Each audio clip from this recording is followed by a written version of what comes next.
በመላ ዓለም ያላችሁ ተመድማጭ ተመልካቾቻችን እንዴት አላችሁ? እንዴት አምሽታችኋል ማለት ፈልጋለሁ። ፕሮግራሜን እና ቆይታዬን ማደርገው ዛሬ እኔ ነኝ ከናንተ ጋር ብዙ ነገር ይዘንላችሁ መተናል። በብዙ ቦታ ብዙ ነገር እየሰማን ያለ ነው። በጣም ኢምፖርታንት ፕሮግራም ነው ዛሬ የምሰራው። ባይዘወይ በጣም ክሪቲካል ነው ለአማራ በተለይ። ስለዚህ አማራ ይሆን ሁሉ ይሄን ፕሮግራም እንድትሰማ ፈልጋለሁ። እና በታሪክ ውስጥ ደግሞ ምሰራቸው እያንዳንዳቸው ፕሮግራሞች በታሪክ ውስጥ የሚኖራቸው ሬሌቫንስ እያሰብኩ ነው ምሰራው። እና አላልንም ነበር፣ አልተናገርንም ነበር፣ አልሆነም ነበር ማንልበትን ነው ያ ጊልቲ ኮንሽስነስ ነገ ላይ ሃንት እንዲያደርገን በታሪክ ውስጥ እንዲያድነን አልፈቅድም።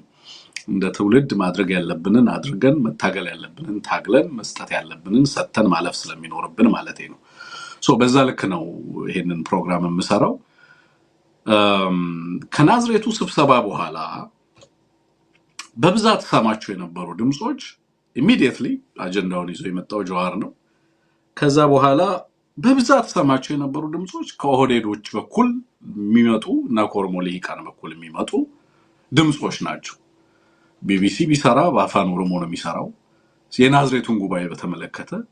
ከዛ ውጪ ፕሮግራም ሌሎቹ የብልጽግና አባላት በፕሮግራሙ ላይ የነበሩት ናዝሬት ላይ የተካሄደውንና የብልጽግና አቋም ሆኖ በምክክር ኮሚሽን በኩል እንዲጸድቅ ፑሽ እየተደረገ ያለው ሐሳብ ምንድነው ሪሊ የሚለውን ለማወቅ ነው ጥረት ሳደርግ የነበረው። በእውነት ማለት ኦሮሚያ ልትፈርስ ነው የሚል ነገር ነው ነገር የነበረው። የብሔር ፌደራሊዝሙን ሊያጠፋልን ነው፣ ኦህዴድ ሊያጠፋ ነው። ስለዚህ የኦሮሚያ ህልውና አደጋ ውስጥ ነው የኦሮሞ ልሂቃን የሚነግሩ ነው የነበረው በተደጋጋሚ።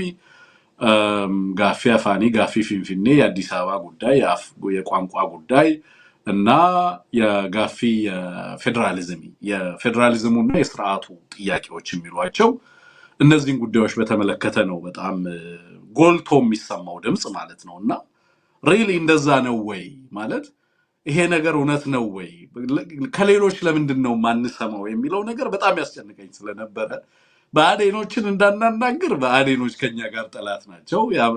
እኛን እንደውም የአማራ ሚዲያ ተቋማትን እኮ በጣም ከሚገስጹት ውስጥ እኮ አንዱ በአዴን ነው። አያየንም ሁላ የኛን ፕሮግራም ሐሳብም አይሰማም። የጠላትና የጢንፈኛ እያለ እሱም አብሮ ተሰልፈው ጢንፈኛ ናቸው እያለ እኛን ሲያዋርድ ሲሰድብ እና ፎቶ ሲዘቀዝቅ ነው የሚውለው በአዴን። ኦፍ ኮርስ አለ ለማለትም ይቸገራሉ በአዴን በፎርዛት ማተር። ግን እሺ በአዴን ከሌለ ደቡቦቹስ ምንድነው የሚሉት? የሶማሌ ልሂቃን ዛይ ጋምቤላ ቤኒሻንጉል የብልጽግና አባላት ምንድነው እየሆነ ያለውን ነገር ለምንድነው ወጥተው የማይናገሩት? መረጃ ለምንድነው የማይልኩት የሚለው ነገር በጣም እንትን ይለኝ ነበረ በእውነት። እና በጣም ክሪቲካሊ እኛ ተናግረናል አይደለም ማለት አንድ የአማራን አቋም ሁልጊዜም ክሊር አድርጌ ብጀምር ነው ደስ የሚለኝ። የአማራ አቋም ይሄንን የምክክር ኮሚሽን በተመለከተ አውትራይት ሪጀክሽን ነው። የሂደቱ አባል አይደለንም፣ ውጤቱም አካል አንሆንም። ክሊርሊ እኛን አቋም አስቀምጠናል፣ ፖዚሽናችንን ማለት ነው። በዚህ ሂደት ውስጥ የሚመጡትን ነገሮች ግን በደንብ መከታተል ማወቅ ስለሚኖርብን ምንድነው የተፈለገው?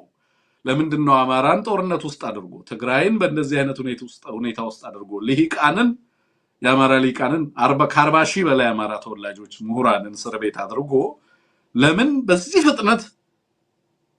ፍጥነት ኃይሉን አስተባብሮ ኦህዴድ በዚህ ትጋት እየሰራ ለምን ይገኛል? በእርግጥ ሰላም ፈልጎ ነው ወይ? የኢትዮጵያ ፖለቲካ እንዲረጋጋ ሰላም የፈለገ አካል የሚያደርገው ይሄንን ነው ወይ?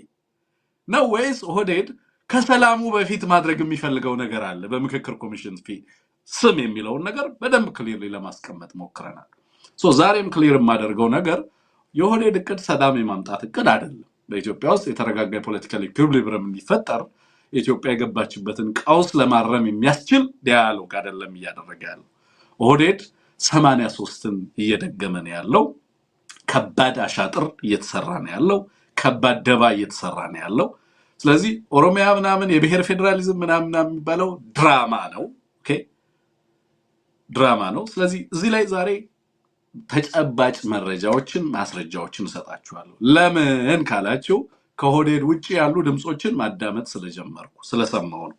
መረጃ ስለተላከልኝ በዛ ጉባኤ ላይ ከነበሩ ከኦሮሞ ተወላጅ ውጪ ያሉ በጉባኤው ላይ ቀርበው የጋራ አቋም ሊያዝባቸው የተሞከሩ 12 ነጥቦች ላይ ሐሳባቸውን ያጋሩን ይሄ ነገር ነገ ተጠያቂ ስለምንሆን አማራው ቢያውቀው ብለው ለመተንፈስ የፈለጉ አካላት እንዳሉ እርግጠኛ መሆን ስለተቻለና ያንን መረጃ ማግኘት ስለተቻለ እኛ የደሰራነው በደል አማራ ላይ የሰራነው ግፍ ቀላል አይደለም አማራው ለምን ግን አሁን ገብቶናል ምን እየተሰራ እንደሆነ ስለዚህ ጉዱን ወቁት ሌሉን የሞከሩ አንድ ወይ ሁለት ግለሰቦች ማግኘት ተችሏል በብዙ ድካም ምን ነበር የተካሄደው ናዝሬት ላይ ከ23 እስከ 25 የሚለውንና ብልጽግና የጋራ አቋም ሊያደርገው የፈለገው ነገር ምንድነው በርግጥ የህገ መንግስት ለውጥ የብሔር ፌደራሊዝሙን ሊያጠፋ ሌሎች ነገሮችን ሊያደርግ ነው ያቀደው የሚለው ድራማ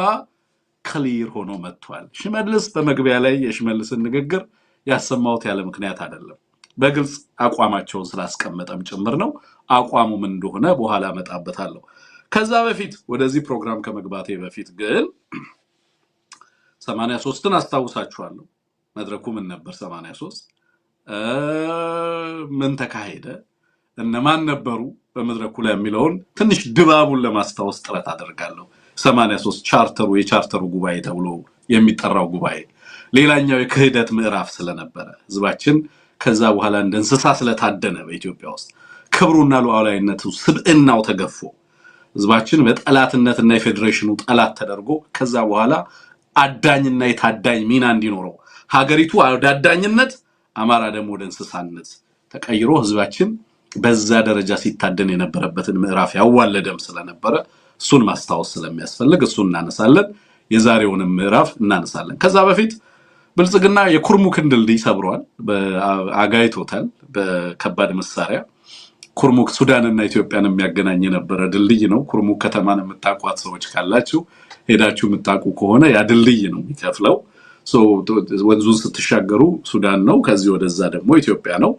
ድልድዩን አፍርሶታል ብልጽግና T72 እየፈነጨ እንዳይመጣ ከወዲሁ ለመከላከል ጥረት እያደረገ ነው ያለው ስለዚህ የታንክ ጦርነት ሊገጥመው እንደሚችል ብልጽግና አስቀድሞ ገምቷል ማለት ነው በዚህም ምክንያት ድልድዮችን እያፈራረሰ ነው ያለው ክሊር ነው ያለው ነገር ከዚህ አንፃር በአዲስ አበባ የሚካሄዱ ሰልፎችም ተጠርቷል ይመስለኛል አይ ቲንክ የህዋትን የሚያወግዙ ምናምን የቅድመ ጦርነት እንትኖች ናቸው የፖፑላር ሰፖርት ማሰባሰቢያ ወይንም ሞቢላይዜሽን ፍሬምወርክ ናቸው የብልጽግና ቅድመ ጦርነት ሂደቶችን በሚገባ ነው ማቃቸው ነው because አስታውሳለሁ አክቲቪስት ጋር ይደውላል ብልጽግና አክቲቪስት ጋር ይደውላል ጦርነቱን ልገጥም ነው ስለዚህ በዚህ ረገድ ከዚህ ቀን ጀምራችሁ እንደዚህ ያድርጉ ብሎ አክቲቪስቶች ሁሉ እንደሚያዘጋጅ ያውቃለሁ ጦርነት ከመጀመሩ አንድ ቀን ቀደም ብሎ እንደዛ አይነት እንቅስቃሴዎችን እንደሚያደርግ ማን እንደሚደውል ማን እንደሚያስተባብርለት ሁሉ በደንብ ነው ማቀው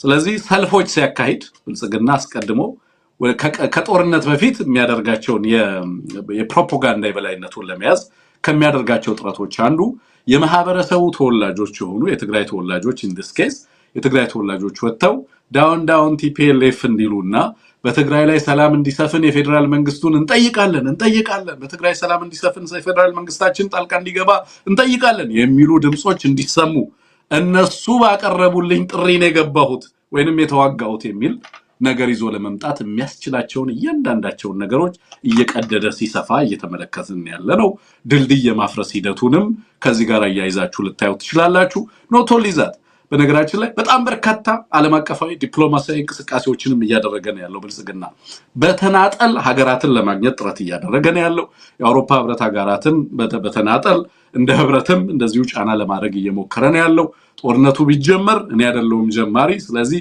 ተናጠላዊ ሀገርና ሀገርን ሉዓላዊነት ለማስከበር የራሴን ጥረት ለማድረግ ነው ይሄን እያደረኩ ያለሁት እያለ በአንድም በሌላ መንገድ ኮመርሻል ኢንጌጅመንት እያደረገ በኢንቨስትመንት ስም በሌላ ስም ያንን አንተን እየተፈቀደ ከግማሹ ጋር የሶላር ፕሮጀክት ይስማማል ከግማሹ ጋር የማዕድን መሬት ይስማማል እንዲህ ያደረገ በጦርነቱና ባለም አቀፍ በዲፕሎማሲው ረገድ የበላይነት ለመያዝ ጥረት እያደረገ እንዳለ ማወቅ ያስፈልጋል ስምምነት ሊያደርግ ይችላል ከውሃ ጋር ከግብጽ ጋር በጣም በርካታ ጥረት ነው ያለው በነገራችን ላይ ግብጾች ይሄንን ስላወቁ የብልጽግናን ዴስፐሬት መሆን ስላወቁ በውሃው ጉዳይ ፈርማለሁ ብሎ ሲመጣ ሳቁበት በጣም ተጨባጭ መረጃ ነው ማቀርበው።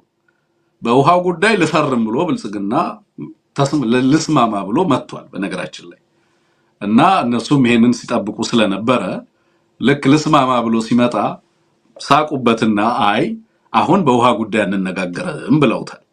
እና በምንድን ነው የምትነጋገሩት ሲል አሁን የምንናገረው ሆሊስቲክ በሆነ ሪጂናል ሴኩሪቲ አጀንዳ ላይ ነው የምናወራው።